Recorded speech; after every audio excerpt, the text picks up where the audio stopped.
yung body to 4 days. So, bakit po ba importante yung sleep? Ano po kasi yan? Alam niyo po ba, pag nag-aano po kayo, pag natutulog po kayo, yung katawan po natin, para po yung nag-charge, nag-recharge. Di balik po kung para po yung cellphone, kung hindi ka nakatulog ng hindi mo talaga, kung hindi mo sinarge yung cellphone, hindi talaga siya magagamit ng maayos. So, ganun lang po din yan sa pagtulog, sir. Kailangan po, yung tulog niyo po, okay, yung fully charge talaga yung katawan niyo. Kasi, alam niyo po ba alam niyo po ba, pag natutulog po kayo, yung madami pong process na nagano po sa body niyo. Tulad po ng pag-aayos po ng cell at tissue, ito po yung nag-maintain at nag-aayos po ng mga sirang parts sa katawan or yung mga nararamdaman niyo po, inaayos niyo po yan.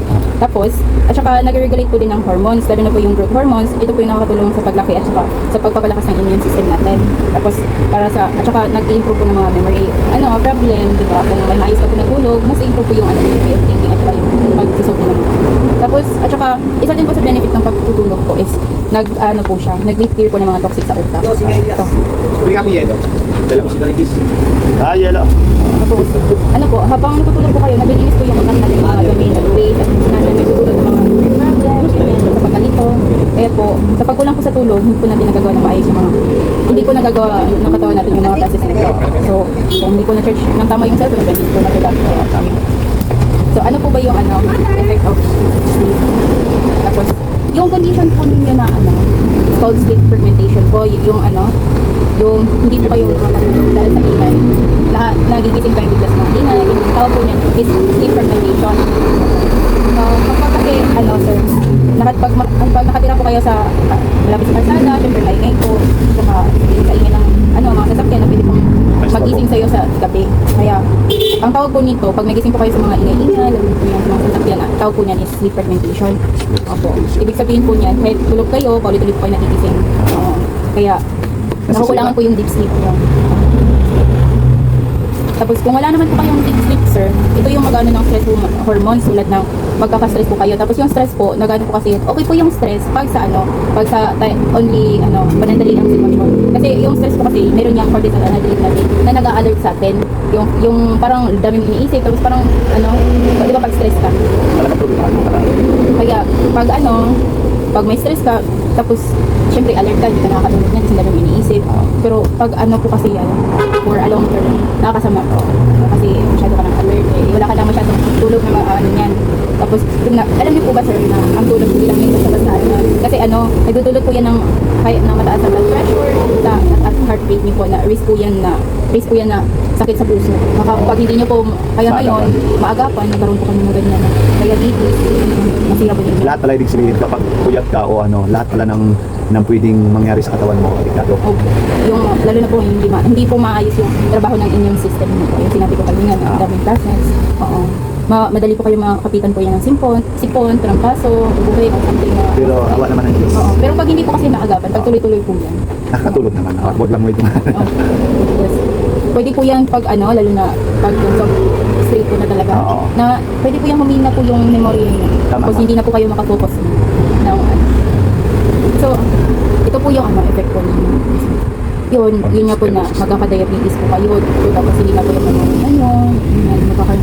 yung sa heart na po, ma-affect po ka. Yung hormones imbalance niya po, hindi na po siya tapos may mga sakit po kayo sa kaya mas may po ito yung yung naramdaman ko ngayon, yung nasa tuhod, naramdaman ko yun dito ito ko dati kalahating una ko na ito gawin, naramdaman ko talaga sumakit pa ngayon hanggang ngayon nagtikat kaya po sleep play as in increase your mental health disorder, diabetes. Kaya pala yung sinabi ko. yan. Ano yung obesity? Ano ba yung ibig sabihin ng obesity niya? Anong sakit yan? Yung ba? Basta sakit po yan dito. Talagang walang pinipilihan, magpababae, magpalalaki. Opo. Ito po yung environment po.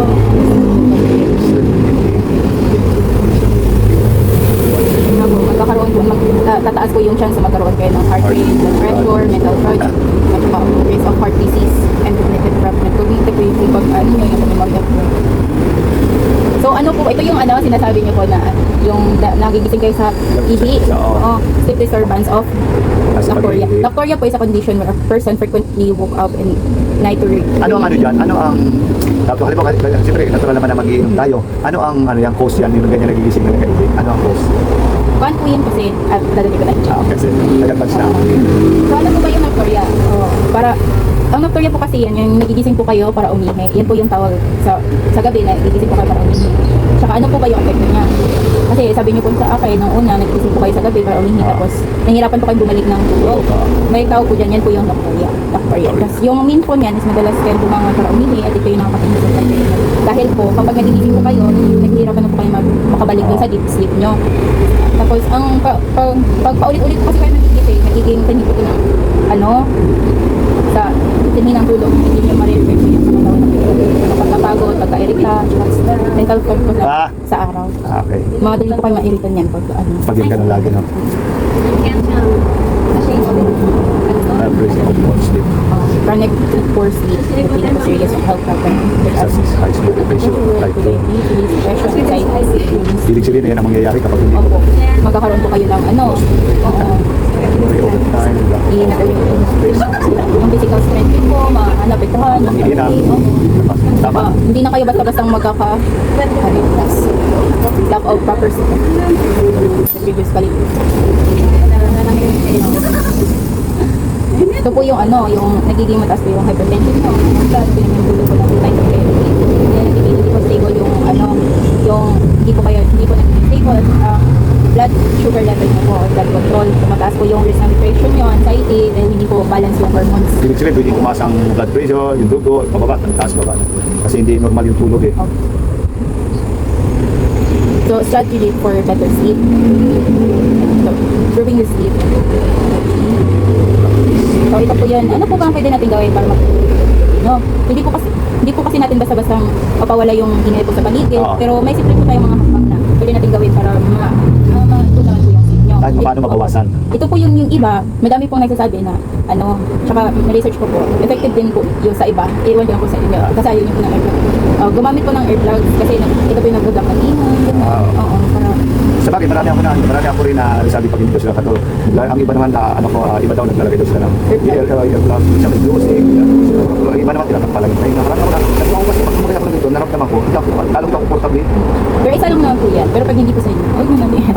Hindi, pero siguro, napag-aaralan naman siguro. Madami pong study, maraming pong study na nagpapakita na itong mga simpleng gawin. Pero hindi naman po lahat. Oo. Siyempre, pag ayaw nyo, huwag naman. Tapos, yung sinabi ko po sa inyo nung una, effective din po yung maglagay po tayo ng mga thick na, mga cortina. Kasi nagbabawas po yung mga soundproof na curtains po na nagbabawas ng external na tunog galing sa labas. Ay, sa amin naman puro cortina yung namin. Puro cortina. Isa po din yun sa Iba kasi pag alam ko pag ating gabi kasi pag ganito normal lang parang pero pag ating gabi tahimik pag may dadaan naman madidinig ko talaga grabe ang lakas ko kung makita mo yung matang pag dumadaan yung kalalaki yung mata ko talagang pag may karga pa ng mga yung mga bato yung buhangin ay wala naman. Kaya advice din po yung pag matutulog na kayo, dapat shut talaga yung mga door, tapos window, tapos yung curtains po para pag may ingay, pati na lang may Alam mo ako para lang mahustuhan ng tulog ko ang ginagawa namin. Palitan kami sa araw kung magbantay ng tindahan. Pag halimbawa ako napuyat ako, kulang ako tulog sa gabi. Pagkatapos namin kain ng umaga, naantok ako yan, naantok ako, balik ako sa ikaw muna dito na nakatulog ako, nababawi ko yung hindi ko pagkatulog. nga po. Tapos, ito din po, isa po sa strategy yung sa nocturne po. Limitahan po natin yung pag-inom ng tubig, mga 2 to 3 hours bago matulog para po mabawasan yung pagising Sa gabi yun, sana. Oo. Para kung iinom po kayo ng tubig, May napakinggan na rin ako yan, napakinggan ko sa TV dati na may nag-break hindi ko na matandaan. Ay, sabi, kapag bago ka tumulog, uminom ka na halimbawa, ang tulog mo mga 8, dapat dyan mga 5 o 6, pag-inom ka na ng maraming tubig mo, para kung bago ka tutulog, babawas ka na yan eh, magbabawas ka na para hindi makaisa. Oo, para hindi po, gano'n naman po yung sa gawin nyo na pag matutulog po kayo, wag na muna kayong uminom ng tubig para mabawasan po yung magising po kayo dahil sa isip, yung tinatawag natin na tapos bago po kayo matulog, mag-relax po kayo, gawin niyo po or mag-meditate kayo, deep breathing, gano'n. Para bumaba po yung stress level niyo, relax muna, mag-intense ang music or yung pag-huni-huni lang muna. Sa akin naman pagdating Basta relax. sa akin naman sa problema, parang hindi ko gano'n hindi ang problema eh. Ako kasi ang tao na kahit may problema, masayahin ako. Masayahin ako. Maganda relax. May pangit yung may problema ka, tapos problema na nga, problema. Tama. Oo. Kaya din po yun. Basta kung pag matutulog po kayo, i-relax muna kayo. Alam niyo po ba yung deep breathing technique? Ano ba? Yung para kunyari kung nagpapanik kayo, alam niyo po ba yung para ma-reduce po yung technique niyo? Ma-reduce po yung panic or para ma-relax po yung system niyo. Gaya po yan kasi, bibilang po kasi kayo yan. Yung 1, 2, 3. Ganun pala. Inhale po kayo, 1, 2, 3. Tapos, pigilan nyo po yung, ano nyo, Mga ilang minuto? mga ilang second lang po. Huwag lang po ganyan. Yeah, ito ba yung inhale? Oo, inhale. Tapos, stop. Tapos, dahan-dahan po. Pawala. Ganun po yun. Para, huwag po yung pag magpapalito. Hindi po ganyan. Kasi mas lalo pong maano kayo niyan. Tapos, dapat po, pag magre-relax po, dapat yan po. Exhale. Tapos, tapo na. Tapos, pag i-exhale nyo na, Bitaw. huwag yung bitaw na. Andaran. Dahan-dahan lang. Ayan. Yun po yung breathing technique para po ma-relax po kayo na mabilis. Okay. Tapos isa po din po para mas ma-improve yung ano, dapat po yung kwarto madilim.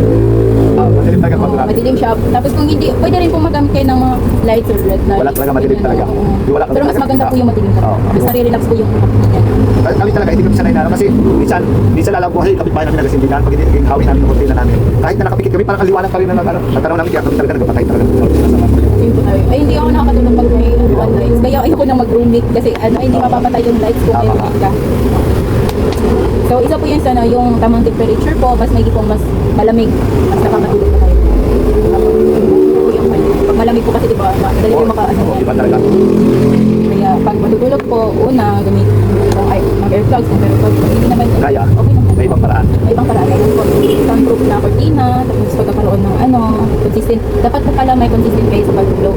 Yung biological clock niyo po, na dapat matulog kayo ng halagang oras, tapos kung nagigising kayo, ganito na oras.